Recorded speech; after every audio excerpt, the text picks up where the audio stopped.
are honored to have New York Times best-selling author William Martin.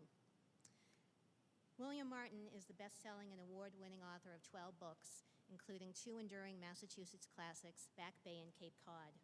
In addition to novels, Martin has also written magazine articles, book reviews, a PBS documentary, and even a cult classic horror movie. He also serves on boards of many of Boston's historical and cultural organizations. Today, he is here to talk about his book, December 41. Described by critics as an absolute page-turner and a pedal-to-the-floor historical spy thriller, December 41 tells the story of the ultimate manhunt as a Nazi assassin sets out to kill Franklin D. Roosevelt at the national tree lighting on Christmas Eve. This historical thriller, which is set in a time when the nation is coming to terms with the reality of war, describes the growing friendship between FDR and Winston Churchill, who will be joining the president as a surprise guest at the tree lighting ceremony. So before Mr. Martin begins, I want to let you know that this broadcast is being recorded. I think it's pretty obvious, but Mr. Martin will speak 30 to 40 minutes, and then there'll be time for questions and discussion. When that time is ready, we have a microphone set up here. Folks are welcome to come up and ask questions. And at the end of the book talk, the author will be available for book purchases. So thank you very much for coming today. Without further ado, I am happy to present William Martin.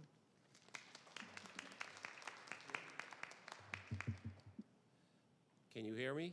Yes. Good. It's a pleasure to be here and an honor to be the first live and in-person author to speak here in the State House Library in 3 years. You know, just before the world stopped moving back there in March of 2020. I'm here to talk about my novel, December 41, but when I come to the State House, I can't help thinking of some of the adventures that I have had here. None of them have to do with politics, by the way. And I'll only tell you one. It's the time that I met Alfred Hitchcock. And it does tie into my book because the book, when you read it, you will find kind of feels like a Hitchcock thriller, if I've done my job for you. But in June of 1972, Alfred Hitchcock, who was one of my idols as a filmmaker, Alfred Hitchcock came to the East Coast on a promotional tour for a movie called Frenzy. And some of you may remember it. It was well reviewed, and it came after a couple of flops for Hitchcock. He came here to Boston to promote it, and for some reason, don't ask me why, he spoke to the Massachusetts State Legislature as part of his promotional tour. And I got wind of this and said, Alfred Hitchcock in Boston, I have to go and see this. So I had just graduated from college, and I was planning to go to the USC Film School within a year or two to study movie making. So I put on a jacket and tie and headed in here to the State House. And I got up in the gallery as he spoke in the Senate chamber, and he gave an amusing speech. He was 72 at that time, which is the age that I am now. It's hard to believe. He was 72 at that time. I'm in better shape, by the way.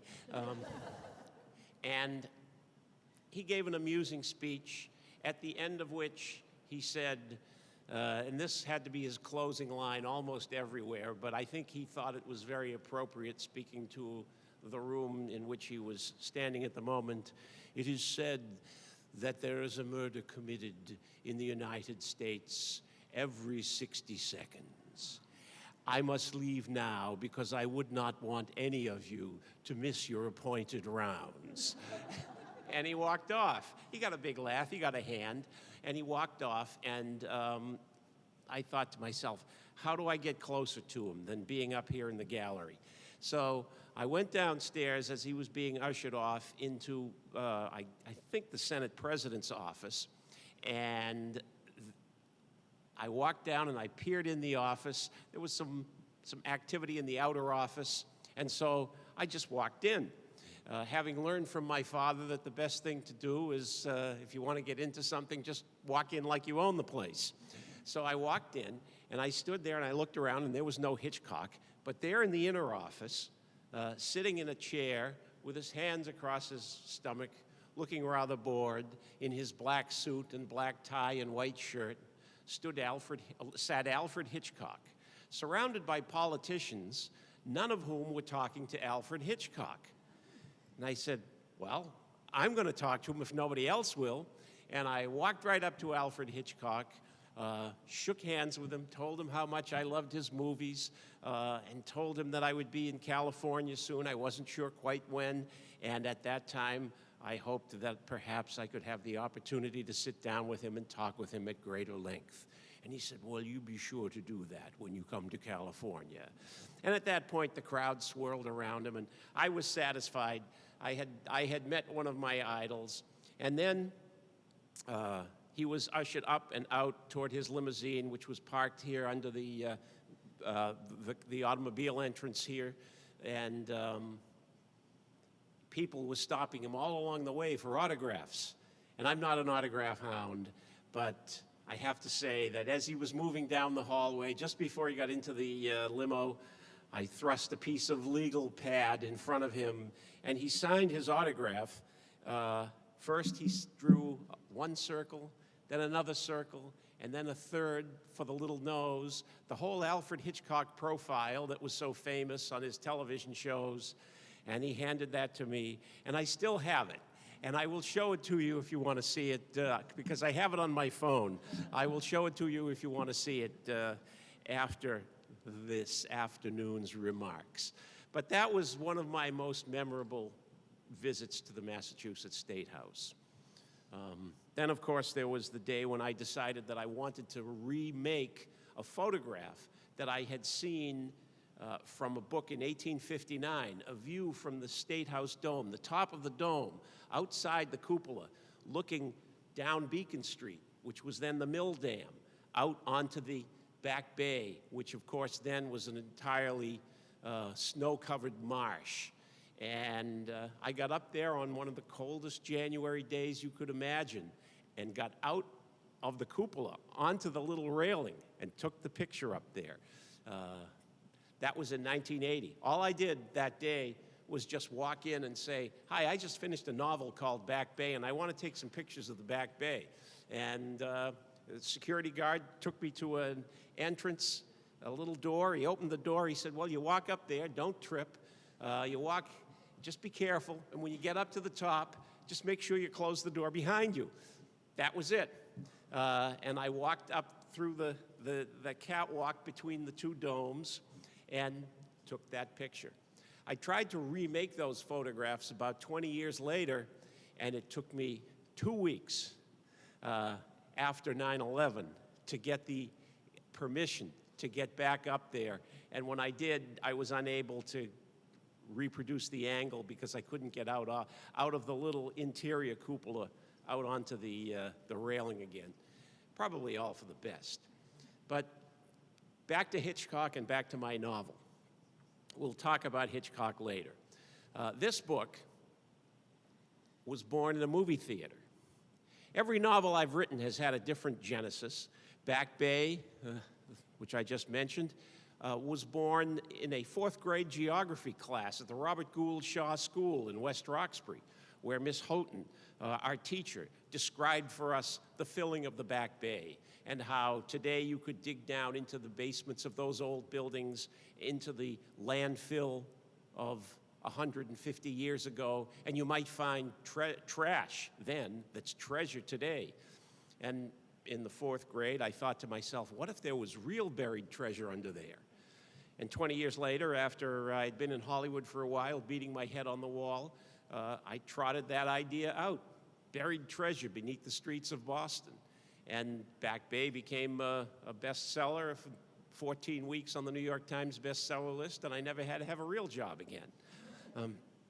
Cape Cod was born of my love of the Cape, the years that I had spent sitting on the family cottage in Manomet, Massachusetts, looking out on Cape Cod Bay and imagining the history that had transpired there.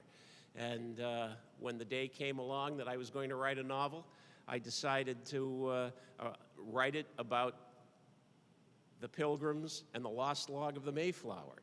And in a little while, I'm going to see the actual document, not the lost log of the Mayflower, but William Bradford's diary, the seminal work of American literature and history, which is here in the library. And I'm looking forward to that after our talk.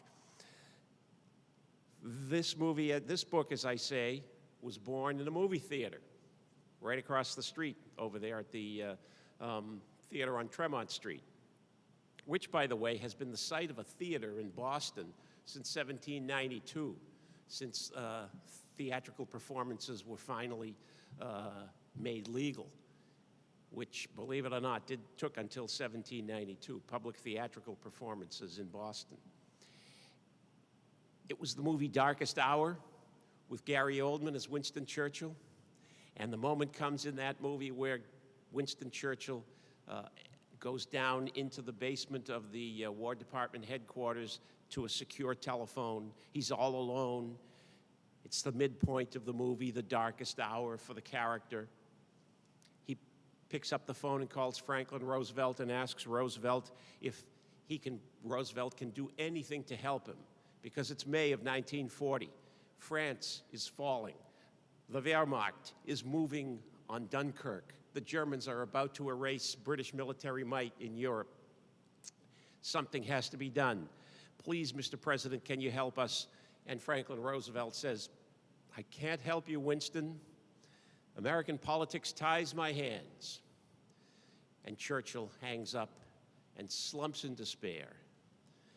And as I watched, and the camera pulled back from a close shot of Churchill to a long shot of him alone there in that darkened space, I thought to myself, a year and a half from now, right after Pearl Harbor, Winston Churchill will stand next to Franklin Roosevelt on the south portico of the White House and help him to light the national community Christmas tree of the United States on Christmas Eve and express the unity of the American and British people in the war against fascism. And what a target they would make. And all of a sudden, I had the idea for a novel. A German assassin who's hiding out in Los Angeles amidst the various fascist organizations in LA, and there were a lot of them in the 1930s and 40s, is going to get on a train and head to Washington to shoot Franklin Roosevelt on the night that he lights the national community Christmas tree. Complications ensue. Where do you begin a book like this, of course? It's a famous question that's asked by writing teachers always. It's even asked once by David Mamet. Why here? Why now? Any writer has to answer that question before they take another step. And I decided that I would begin the novel on one of the most historical days that has ever been lived. Not December 7th, but December 8th, 1941, for a lot of reasons. And I'm going to tell you about three of them. First, on that day, and imagine with me that you are a newsreel camera, because this is how I imagined the opening of the novel. I imagined myself as a newsreel camera traveling around the world, and the camera begins out in the far Pacific, crossing the international date line, the line that divides yesterday from today. It's December 8th. The camera comes down into Tokyo, into the Imperial Palace, where the Japanese foreign minister has just presented to the emperor a sheet of paper, the cessation of diplomatic relations between Japan and the United States. He tells the emperor that, and this is at 2 in the morning in Tokyo time, he tells the emperor that in a half an hour, this sheet of paper will be presented to the United States Secretary of State in Washington, and in an hour, the bombs will start falling at Pearl Harbor. The emperor approves. Our camera picks up and starts to travel up and over Manchuria, subjugated now by the Japanese army. It travels over the vast and empty canvas of Asian Russia. It picks up a steam train speeding east toward the battlefront where the Germans and the Russians are in the death grip that is going to basically destroy both of them. It passes over Moscow, where Stalin is now directing the Russian forces from a basement beneath a Russian sports stadium. It passes over the front where the battle is unfolding.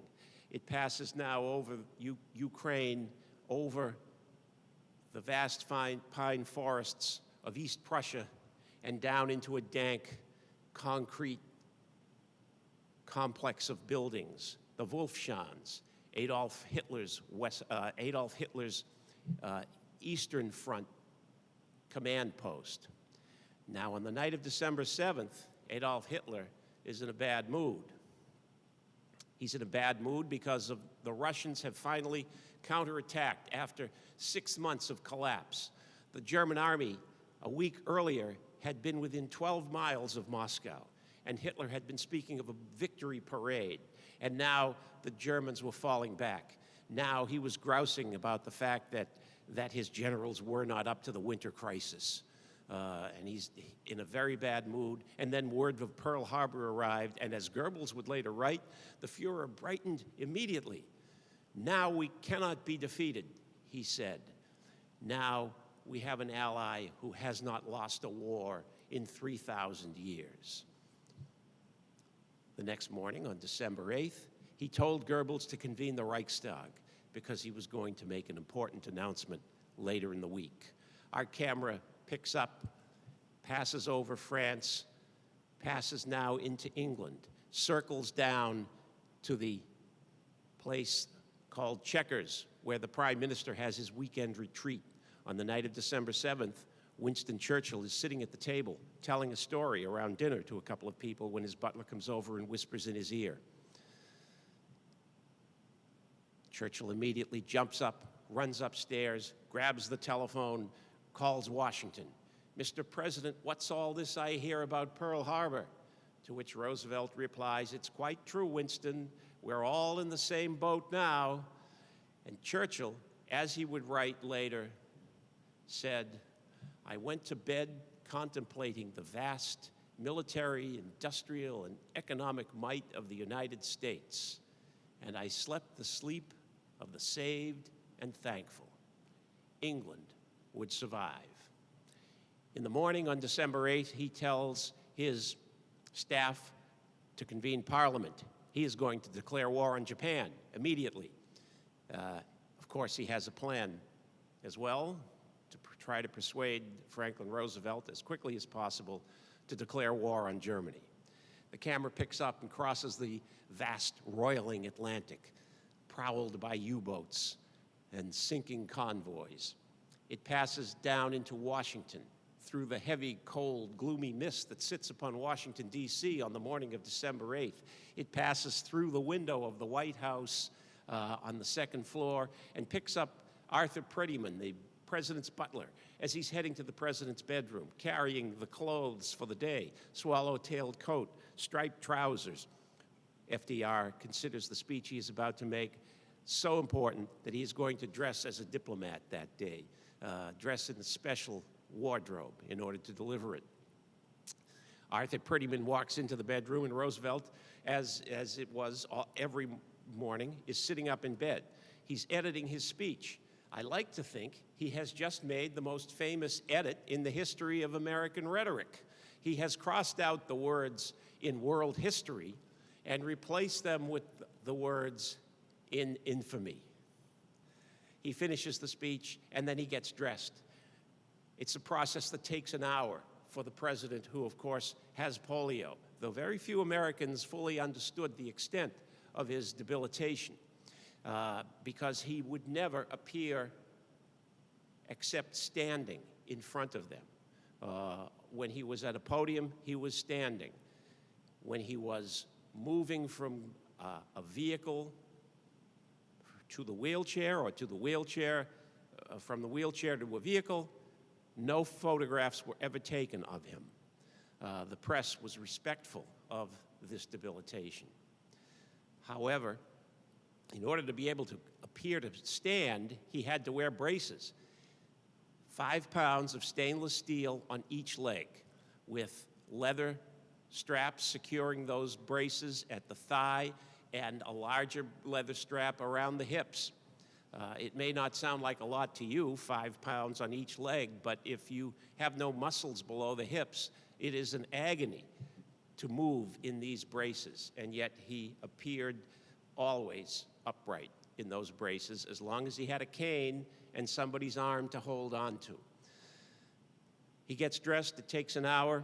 They take him downstairs to the carport where he is put into the vehicle that is going to take him up to the Capitol.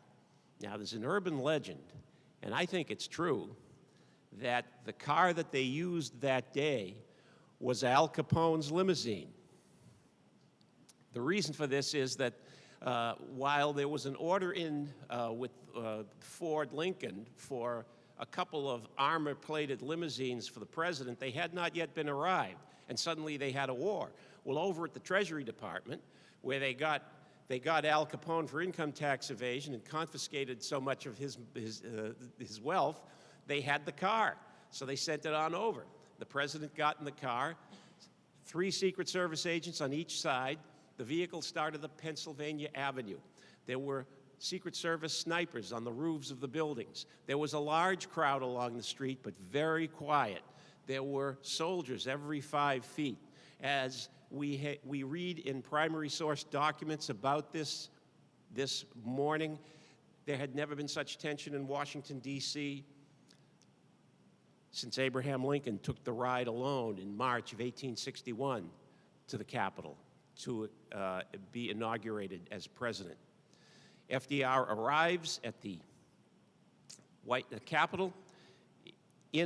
Out of public view, he is put back into his wheelchair, taken up to the room of the Speaker of the House for just a moment, and that is now where the novel begins. Because everything I've just given you, which is important historical information for you, I decided to trim out and condense down to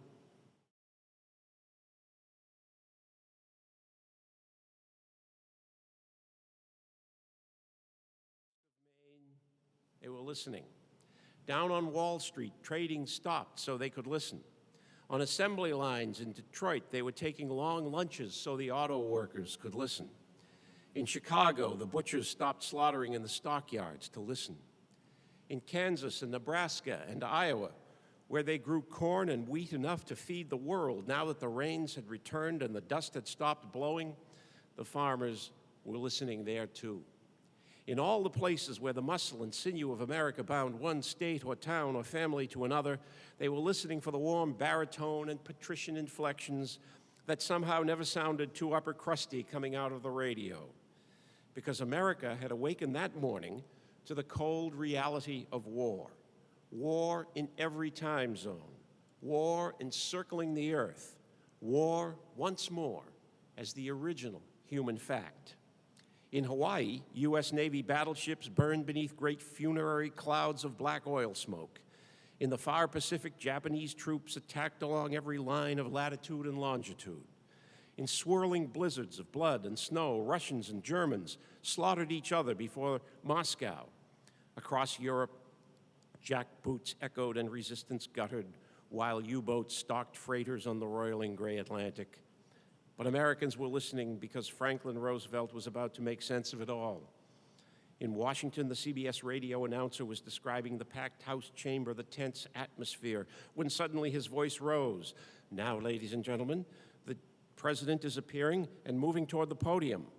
And from out of deep bass consoles and tinny tabletop radios in every corner of the country, a roar exploded. Something between a cheer and an angry shout. The harsh, hard, ferocious cry of Americans lifting themselves from shock and drawing strength from the president who'd lifted himself from a wheelchair and by remarkable force of will was appearing upright before them. When the roar receded, the speaker announced, "Senators and representatives, I have the distinguished honor of presenting the President of the United States." More cheers and shouts. Then Franklin Roosevelt's voice rang out, firm, confident, indignant. Mr. Vice President, Mr. Speaker, members of the House of Representatives, yesterday, December 7th, 1941, a date which will live in infamy, the United States of America was suddenly and deliberately attacked by naval and air forces of the Empire of Japan. In the West, radio stations had gone off the night before so that Japanese bombers couldn't home in on the broadcasts. But now Roosevelt's voice rolled across deserts, up and over mountain ranges, and down into the warm green dream of Southern California. Down along boulevards laid like gridwork atop lettuce fields and orange groves. Down onto long, straight, relentless thoroughfares that ended where scrub-covered hillsides leapt up to define and divide the expanse of Los Angeles. Down into offices and coffee shops and cars where people were listening, unaware that as Roosevelt spoke, a Nazi assassin was shooting at targets in a local canyon and planning the most daring act of the age. Unaware also that before it was over, he would draw many of them into his dark orbit.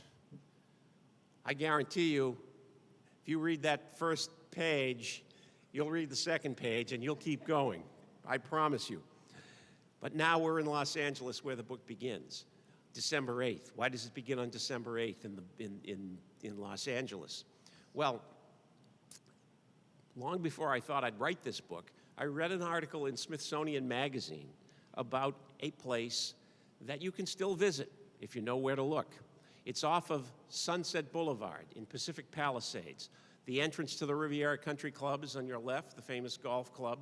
And if you drive up the hill through a neighborhood where Steven Spielberg, among others, now lives, you get to the top, and up there is a scrub-covered hillside. You go around that onto a fire road, and suddenly you're back in a very wild area.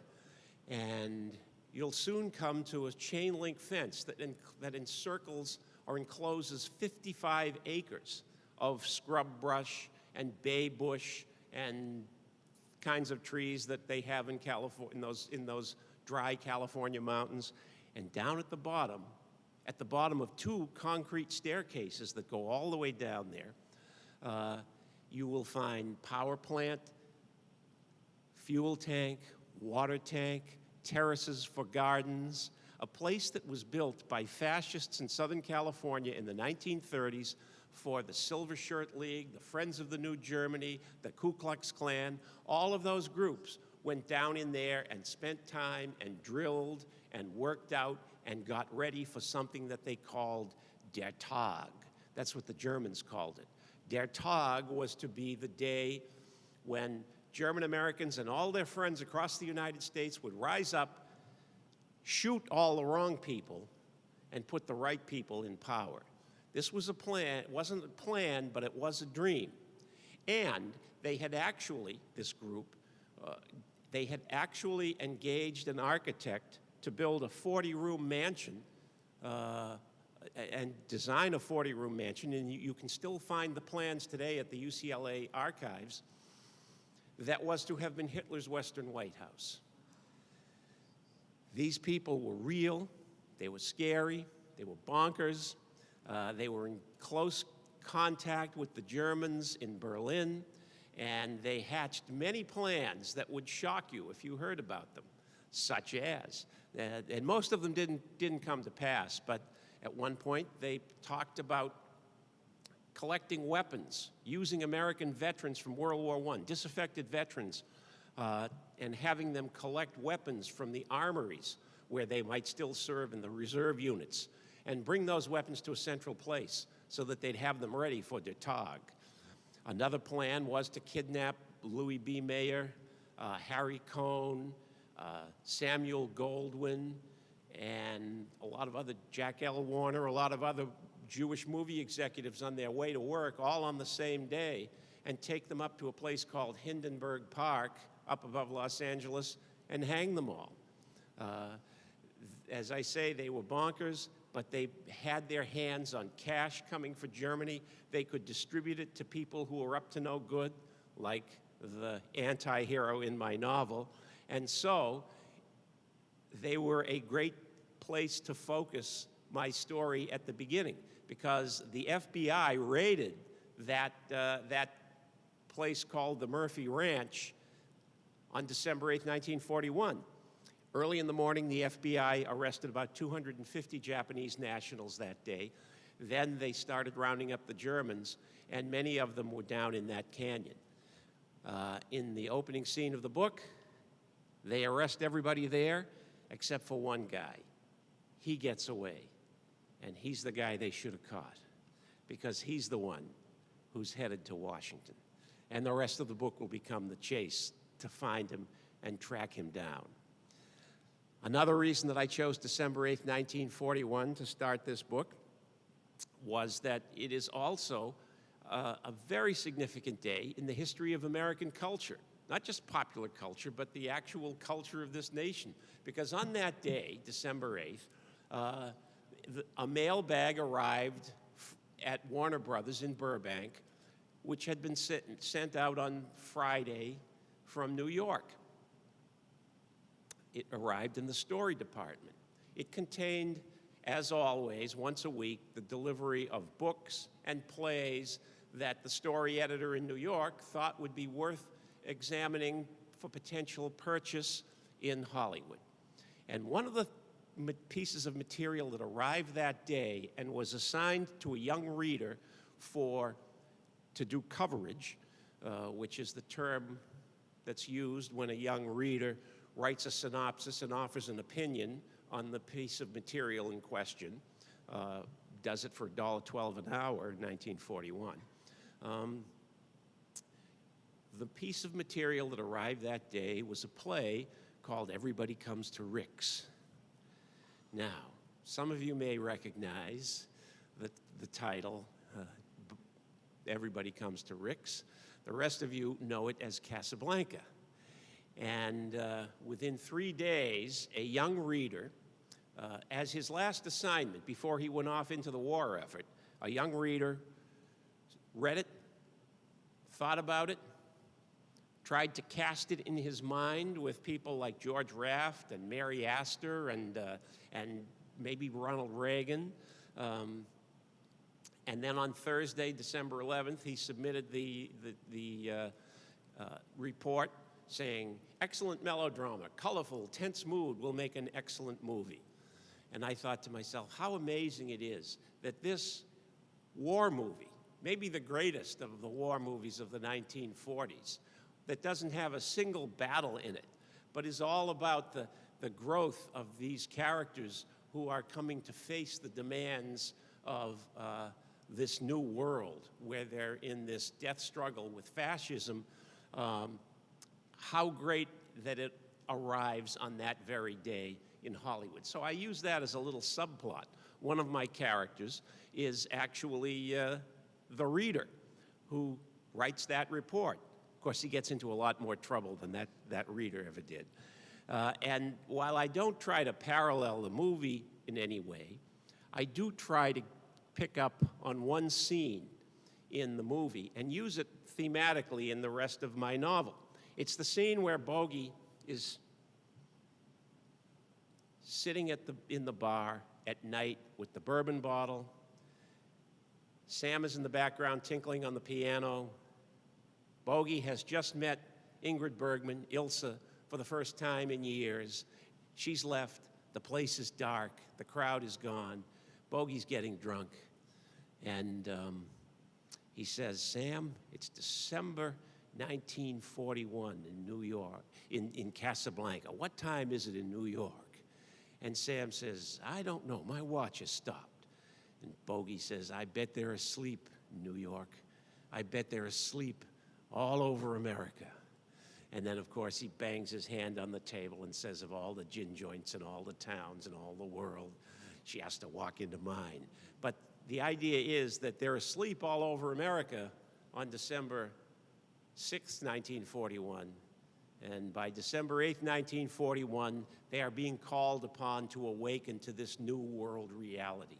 And that's going to happen with a lot of my characters, people that want to become Hollywood stars and have failed, people who want to become movie directors, and FBI agents who have been looking in other places for the bad guys in Los Angeles. All of them are going to be called upon to rise to a new occasion.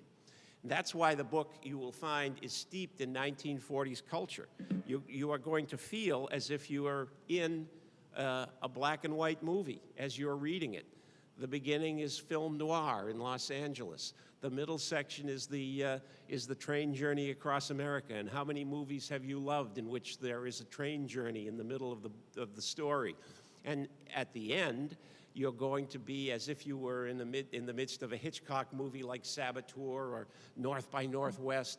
The main character is being chased in and out of the spectacular monuments to American democracy. That's why the cover, in fact, is black and white, because it's a black and white movie. And you'll also find that the music is playing in the background from that era, and I loved having that music playing in my office in the background. For example, anybody know what the #1 song on the Billboard chart was on December 6, 1941? Billboard came out on Saturdays. It was Chattanooga Choo Choo by Glenn Miller and the orchestra, sung by Paula Kelly and the Modernaires, backing up Tex Beneke. Some of you may remember those names, I don't know. I'm a generation too late for that music, but I still listen to it. But there's one more reason why December 8th matters in this story, and for that we need to go back to Winston Churchill. Churchill, on Monday, December 8th, said to his staff, we need to get to Washington right away. We need to sit down with President Roosevelt, especially after they had read the texts of his speech, in which he made no mention of Germany and was prepared to turn American military might entirely on the Japanese.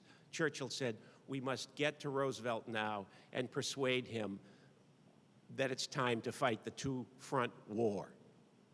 The next morning, on Tuesday, December 9th, Churchill sent a cable to Roosevelt saying this and insisting that he come to Washington immediately to sit down with the president. And Roosevelt knew what he was after. And Roosevelt didn't want him to commit to coming just yet. So he sent a nice wire back saying, Winston, we need you in London. It's very dangerous to come here. We don't want you to endanger yourself because we need you doing what you're doing. Roosevelt, of course, understood and believed what Winston Churchill was hoping for him to do, but Roosevelt also understood the political tenor of the times and the political attitudes of the American people. He had begun on December 9th to change those opinions. That was Tuesday night, and that's when he had a fireside chat. Now, some people believe that he gave a fireside chat every week of his presidency. Truth is, in 12 years of presidency, he only spoke like that 51 times, and this was one of them.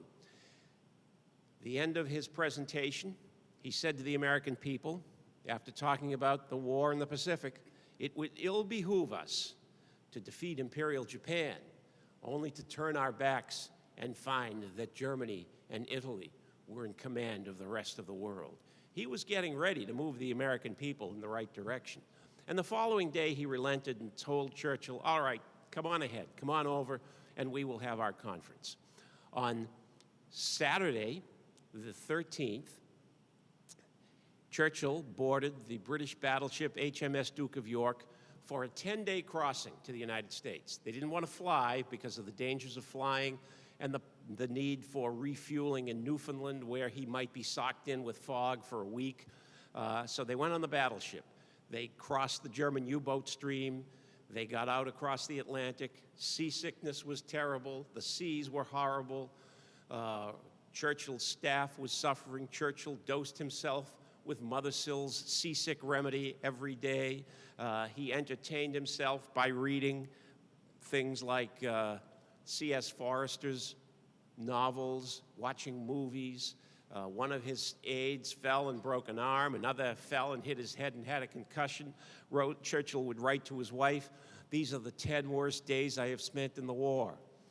Finally, as they approach the Virginia Capes on Monday, December 22nd, he says to his staff, "I can't stay on this ship any longer. The plan was to take the battleship up the Chesapeake to Washington, where he would meet the president on Tuesday morning.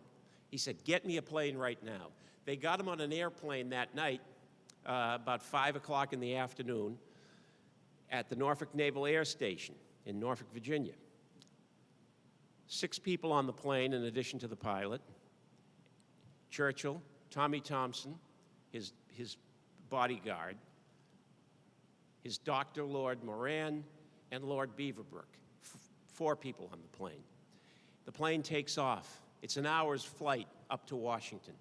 And they're flying out over the landscape, and they all look out, and they are all struck by the same thing. As night falls on America, the lights come on, and they all comment on the lights. Churchill turns to Tommy Thompson beside him and says, "What do you see out that window?" Tommy Thompson says, "I see more than lights. I see strength. I see hope. I see freedom." And they were all struck deeply by the fact that this ally that they now had was going to be a source of light for them across the next 4 years. The plane lands. FDR is there to greet them. He gets them into the limo. They go to the White House. On the front lawn of the White House, they take a photograph. FDR is in the middle. Churchill is on his right. Commander Beardall, his naval aide, is on his left. And the photograph appears in the morning papers the next day, on Tuesday the 23rd. Now, in my novel, my German assassin has made it to Washington.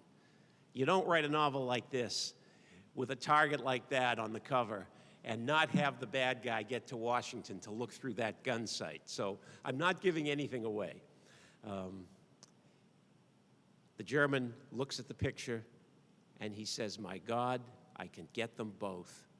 I can win the war with 2 shots in one night." The stakes have suddenly risen for everybody, for all of the characters and for the readers as well. How he is stopped, I will leave you to read. When you read one of my novels, you may know that I never change history, but my characters are changed by their intersection with history, and that's what happens in this book. So that on the night of December 24th, FDR and Churchill will stand together and light the national Christmas tree. One of the most amazing pieces of historical footage you can ever see, and you can find it on my website, WilliamMartinBooks.com, where I have a historical timeline that contains a lot of videos that I've been talking about, historical videos. The British Pathé News Service put a camera right next to the podium that night on the south portico and just let it run for 15 minutes. First, Roosevelt is at the podium he's semi-shaded, night is falling. He looks out and says, "And now for the 9th time, I light the living community Christmas tree of the United States." He flips the switch. You hear the bells ringing across Washington. There's a smattering of applause. Then he gives his speech.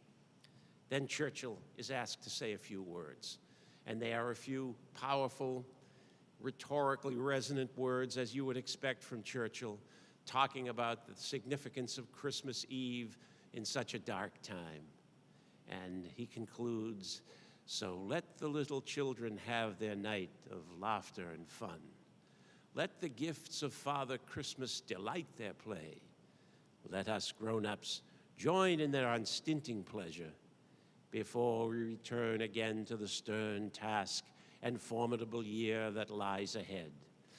Resolved that by our sacrifice, those same children shall not be robbed of their inheritance or denied their right to live in a free and peaceful world. And so, in God's good grace, a happy Christmas to you all, and good night." Those words resonate across the English-speaking world. He steps away from the podium, and the applause is resounding. Just remember, if my characters didn't stop that Nazi who's out there on Constitution Avenue before he pulled the trigger Roosevelt and Churchill never would have gotten to say those words. So that'll keep you reading, that'll keep you turning pages. I thank you all for listening, and I hope that you enjoy the book. And I'll be glad to answer questions for you if you have any. Anybody? Yes? Did I ever look up Hitchcock when I went to California? Actually, no. I was one of those people who always believed that I wasn't going to bother any of these famous movie people until I had something to bother them with, like a script or something like that. And with Alfred Hitchcock, I never had the thing that I wanted to show to Alfred Hitchcock. Probably should have just gone and knocked on his door and schmoozed with him if he had the time, or gone over to Universal and seen if it would work out, but it didn't. Later, I met Hal Wallis.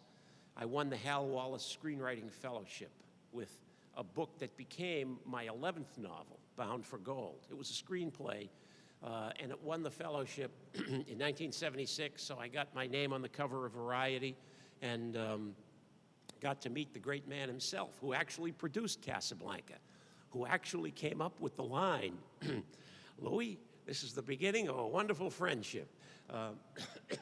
So that was a thrill, but he didn't want to produce the only screenplay that I had written at that point.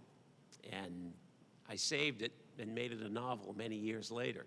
So it all worked out. Not quite in the way that I might have imagined when I was here shaking hands with Alfred Hitchcock.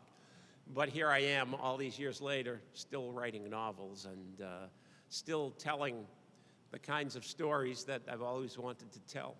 You know, a friend of mine once said, you know, I always write the novels that I would like to read. And I always say, I always write the novels that I'd like to see as movies. And while none of my books has been turned into a movie, we've had our fair share of options across the years.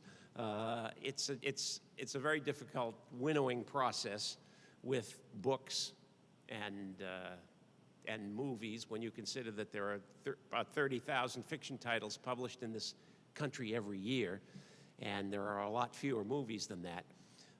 But my experience in Hollywood helped me to think in a certain kind of way, as a certain kind of storyteller, and that kind of thought process still is part of what I bring to the table every day when I sit down to try to write a novel and write scenes. You know, something's got to happen. It's got to be constructed in a certain way. The tension has to be ratcheted up. And then it has to be ratcheted up to such a level that it will take you to the next scene and the next page and keep you turning pages all through the night, which is what I try to do with all of these books. I remember when I was writing a book called The Lincoln Letter that came out in about 10 years ago now. I was working late at night, night after night, and I hate working late at night. It gets harder and harder as you get a little older to stay up there at 11 o'clock at night writing. And we were trying to meet a certain deadline because I wanted to publish the book on the 150th anniversary of the Emancipation Proclamation. So this one night, and it had been like the third or fourth night that I had been up really late, I wrote and wrote and wrote in order to bring my characters to the front of Ford's Theater on Good Friday night, April of 1865.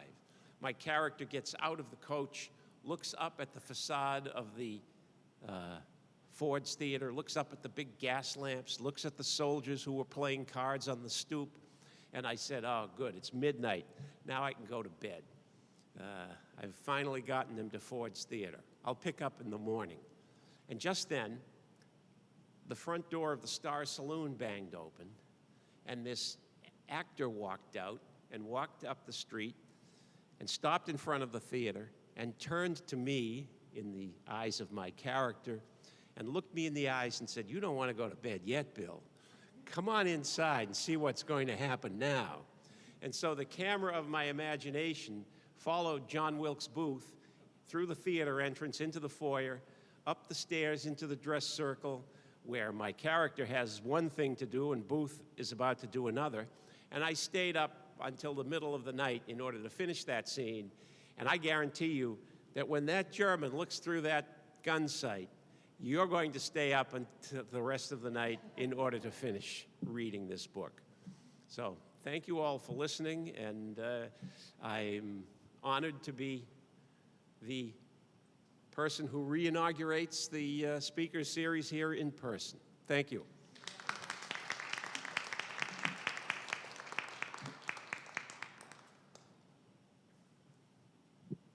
Thank you very much for a fascinating, is this on? For a fascinating discussion, and we are so happy that you all attended. Please come back in March for our next author talk. Stay tuned for more information, and Mr. Martin has time to, you're welcome to buy a book, come over, talk to him. Thank you very much, and pardon me, boys, at the Chattanooga Choo Choo. My mother used to sing that all the time to me. So have a good day. Thank you for coming.